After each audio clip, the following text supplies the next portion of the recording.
Всем привет! Вы на канале Деломастер боится. В этом видео я покажу, как отремонтировать своими руками амортизатор стиральной машины. У меня стиральная машина фирмы LG VD 12390NDK. И с недавнего времени она стала прыгать и стала пищать. Виноваты амортизаторы, а покупать не хочется. Вот видно, что стиральная машина при работе пищит, немного вибрирует. Необходимо разобраться. Проблема, скорее всего, с амортизаторами. Это пищит левый амортизатор. Необходимо его отремонтировать. Для того, чтобы быстро снять амортизатор, поворачиваем стиральную машину на один из боков и снимаем амортизатор.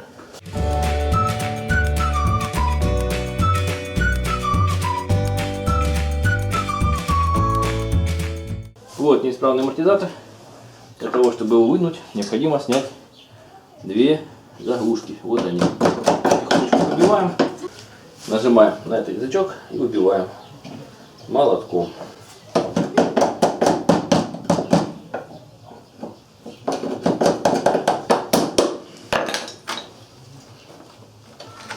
Вот такие.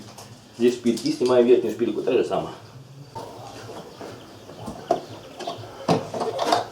Снимаем амортизатор. И вот он имеет такой внешний вид.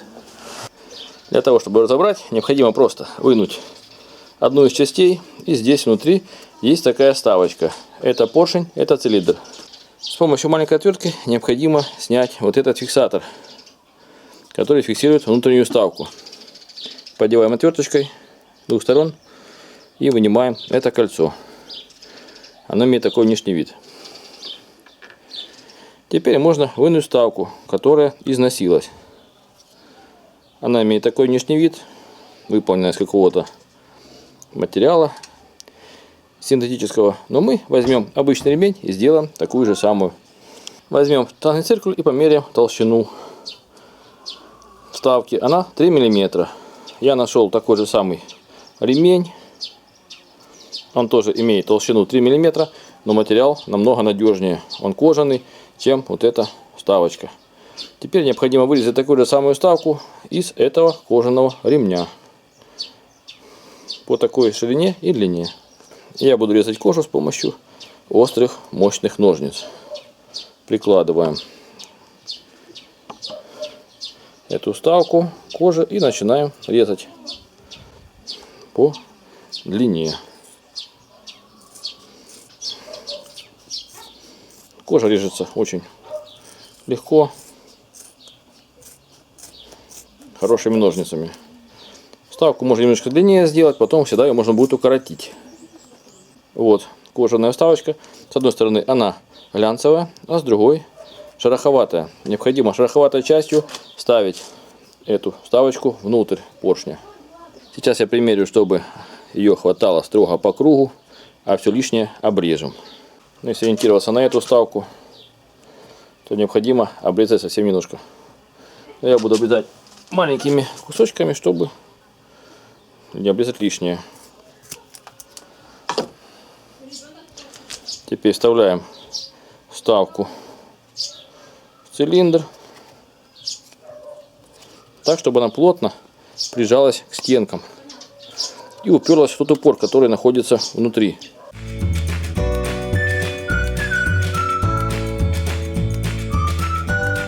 Вот она плотно прижалась к стенкам на своем месте. Теперь необходимо хорошо ее смазать. Можно использовать машинное масло, солидол или литол, что у вас есть под рукой. Я воспользуюсь таким пушечным салом, которое раньше применялось. Оно очень жирное и хорошо скользит. Хорошо смазываем кожу, чтобы не было подклинивания поршня.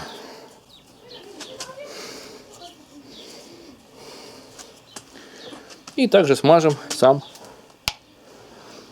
поршень. Со средним количеством, чтобы ни много, ни мало. Лишнее я уберу. И теперь можно поставить ограничитель на свое место. Он просто вставляется в свои фиксаторы на корпусе.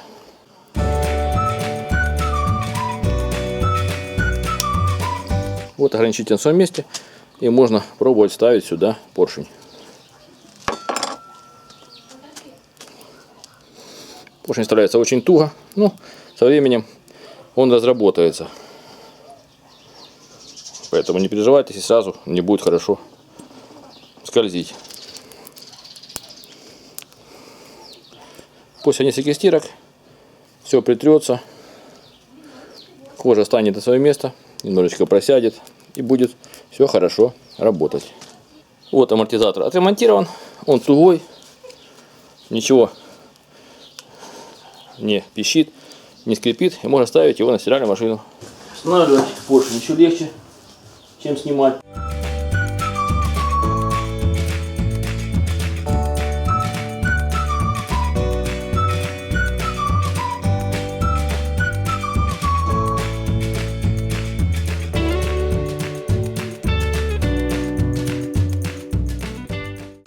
И проверим работу стиральной машины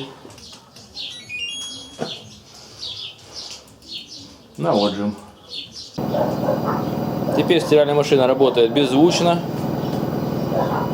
и вполне приемлемо. Значит, амортизатор работает стабильно. И вот стиральная машина работает стабильно. Вы были на канале Дело Мастера Боится, смотрели видео о том, как отремонтировать амортизаторы стиральной машины. Пишите свои замечания, комментарии. Ставьте лайки, подписывайтесь на наш канал. Будьте с нами. Всем пока.